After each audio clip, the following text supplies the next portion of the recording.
इस श्लोक में वनवासियों के स्वामी वनेचर पुरस्कार ग्रहण करके चले जाने और युधिष्ठिर के द्रौपदी के भवन में प्रवेश करके अर्जुन तथा छोटे भाइयों के समक्ष वार्ता करने का वर्णन किया गया है। श्लोक देखो। इतीर यित्वा गिरमात सत्क्रिये गते अथ पत्यौ वन सन्निवासिनां प्रविश्य कृष्णासदनं महीभुजा तदाच चक्षे अनुज सन्निधौ बचः। इतीर यित्वा अर्थात कहकर, गिरम वाणी को, आत सत्क्रिये उचित सत्कार पाकर, मतलब वनेचर ने अपने पूरे वक्तव्य को, पूरी वाणी को, जो भी उसने वहां देखा था वो राजा युधिष्ठिर को कहा और उस कहने के बाद में युधिष्ठिर ने उसका उचित सत्कार किया, उसे उचित पारिश्रमिक दिया। तो उचित पारिश्रमिक को पा करके अपनी वाणी को विराम दे करके गतेयथ चला गया, चले जाने पर, वो जो वनेचर है उसके चले जाने पर, पत्यौ अर्थात स्वामी, वन सन्निवासिनाम वनवासियों के स्वामी के, प्रवेश करके, कृष्णासदनम द्रौपदी के आवास में।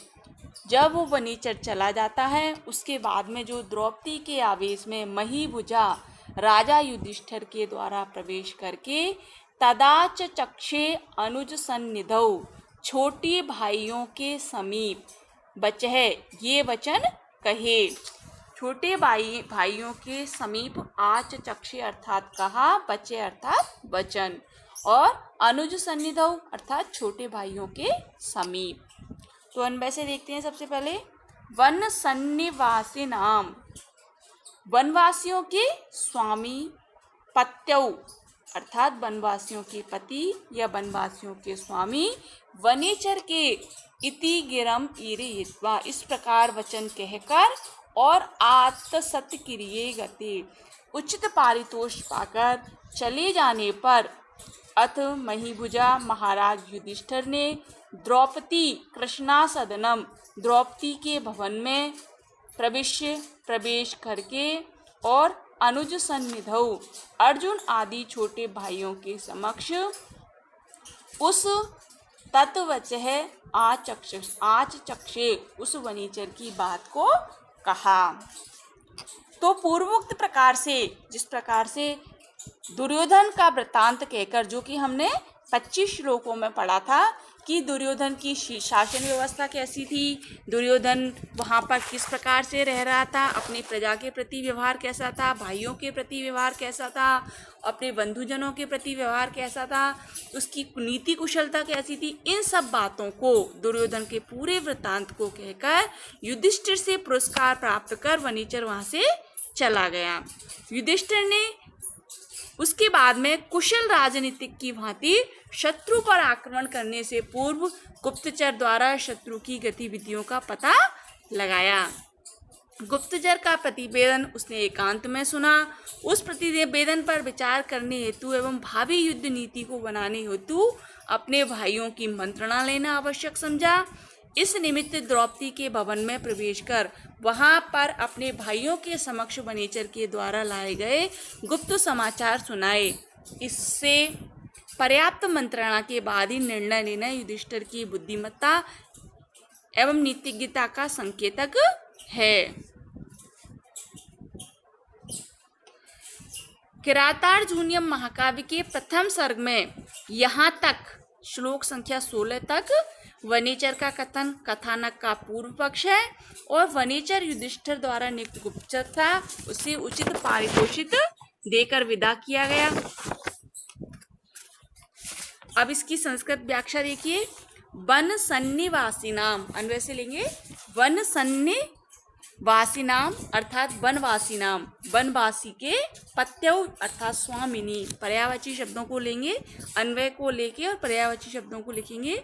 वनवासी, वन सन्निवासी नाम पत्यौ स्वामिनी इति एवं भूताम। गिरम वाणी ईरयित्वा अर्थात कथयित्वा आत्सत्क्रिये प्राप्त पुरस्कारे गते सति प्रस्थिते सति अथ तदंतरम महीभुजा नृपेण युधिष्ठिरेण कृष्णासदनं द्रौपदी कक्षं प्रवेशं कृत्वा अनुजसन्निधौ भातृभ्रातॄणां समक्षं तत् वनेचरेण उक्तं वचनम् आचचक्षे उवाच है। यहाँ पर अनुप्रास अलंकार है।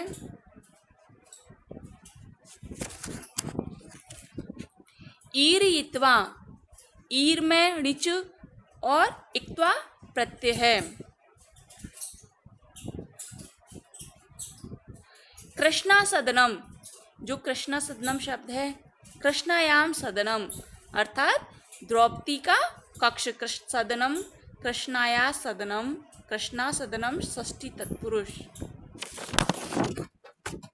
यहाँ पे जो कृष्णा शब्द प्रयोग किया गया है, इस कृष्णा द्रौपदी का नाम है। ये कृष्णा महाभारत में कहा गया है कृष्णेति ये वा ब्रुवन् कृष्णा कृष्णाभूत सही वर्णते तथा तन मिथुनम यज्ञे द्रुपदस्य महामके, अर्थात कृष्ण वर्ण होने से द्रौपदी को कृष्णा कहा गया है और राजा द्रुपद के यज्ञ से उत्पन्न होने के कारण द्रौपदी को याज्ञसेनी भी कहा जाता है।